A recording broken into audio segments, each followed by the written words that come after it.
Salve, salve, cafezeiros! Estou de volta com a nossa série especial sobre o Natal. E hoje eu vou contar para vocês um pouquinho sobre como era o Natal na Idade Média.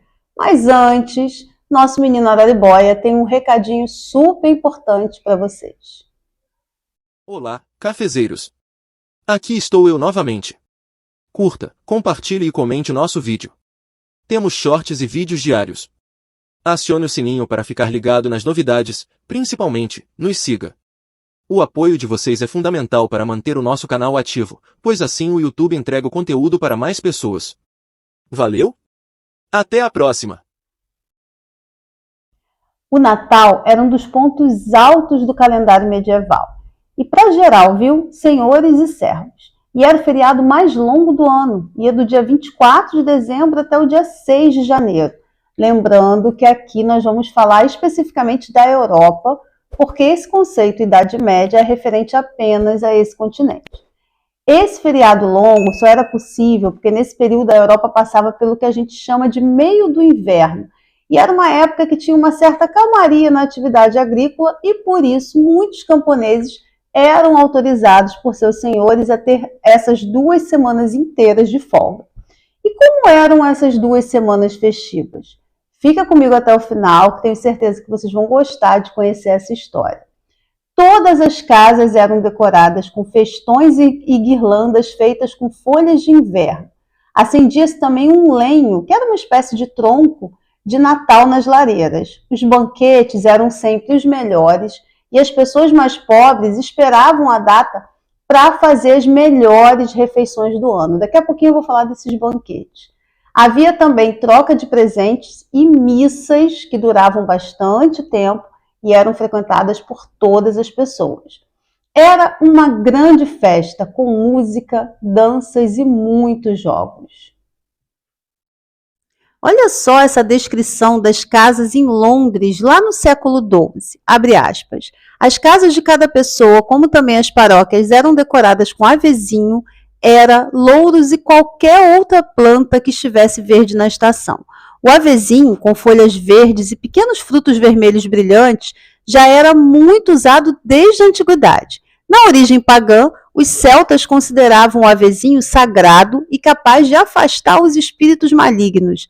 Já os romanos usavam o avezinho como presente, que significava mostrar estima e boa vontade pela pessoa que o recebia. Outra decoração muito usada era o visco. Os antigos o consideravam como portador de fertilidade, protetor de boas colheitas e também muito bom para afastar as bruxas. Ainda não existiam as árvores de Natal, e então as pessoas usavam um traçado duplo de visco nas decorações das casas. E os casais que parassem bem embaixo do visco tinham que se beijar. E como era o Natal nos castelos medievais? Primeiro, se fazia um banquete daqueles no grande salão. Servido como entrada, o primeiro prato era geralmente uma sopa, caldo ou um guisado leve, servido com alguma carne. O prato principal era sempre uma carne que podia ser pernil de carne de vaca ou de carneiro, vitela, veado, ganso, leitão, pato ou codorna. Existia também um prato muito comum nesses banquetes, que era a cabeça de um javali servido numa bandeja ou um cisne assado servido com as penas. Os molhos eram feitos com vinhos ou vinagre, ervas e algumas especiarias, e eram engrossados com migalhas de pão. De sobremesa eram servidos creme de frutas, doces de confeitaria, nozes, queijos e frutas raras na época, como laranjas, figos e tâmaras. Para beber, havia vinho tinto e branco. Uma curiosidade, o vinho geralmente era misturado com água e adoçado com mel. Os convidados eram sempre as pessoas mais importantes da região, mas era muito comum que alguns servos também fossem chamados para o banquete. Geralmente eram 2 servos, o mais pobre e o mais rico entre eles. Mas não pensem que eles comiam toda a comida servida no banquete. E eles eram obrigados a levar seus próprios pratos e sua lenha e comer o que sobrava do banquete. E era tanta comida que sobrava muita coisa. Tanto que do lado de fora do castelo, muitos servos esperavam pelas sobras. E o Natal dos servos, será que era tão grandioso como o dos senhores? Infelizmente não era. E para eles, as festividades não começavam muito bem, não. Eles, que já estavam sujeitos a pagar todos os tipos de taxas, ainda eram obrigados a presentear seus senhores no Natal. O presente geralmente consistia em dar pães, ovos, um galo valioso ou 2 galinhas. Mas havia festa e boa comida no Natal dos servos. Eles decoravam suas casas com folhagens de avezinhos e também usavam o lenho nas fogueiras. Nas refeições comiam carne, que era uma raridade, essa carne era cozida. Também comiam queijo, ovos, bolos e bebiam cerveja. Detalhe, a cerveja só vai surgir lá no final da Idade Média e ela vai ser produzida pelas mulheres. Havia também a tradição das trocas de presentes e elas aconteciam tanto entre os senhores como entre os servos. Eram 2 datas, o dia 25 de dezembro e o dia 1º de janeiro. O dia 1º de janeiro era muito importante, pois as pessoas esperavam ter melhor sorte no ano que começava. Outra superstição muito comum era quem seria a primeira pessoa a visitar a casa no dia 1º de janeiro. Sabe a história do entrar com o pé direito? Então, surgiu nessa época. Era sinal de sorte no ano que se iniciava.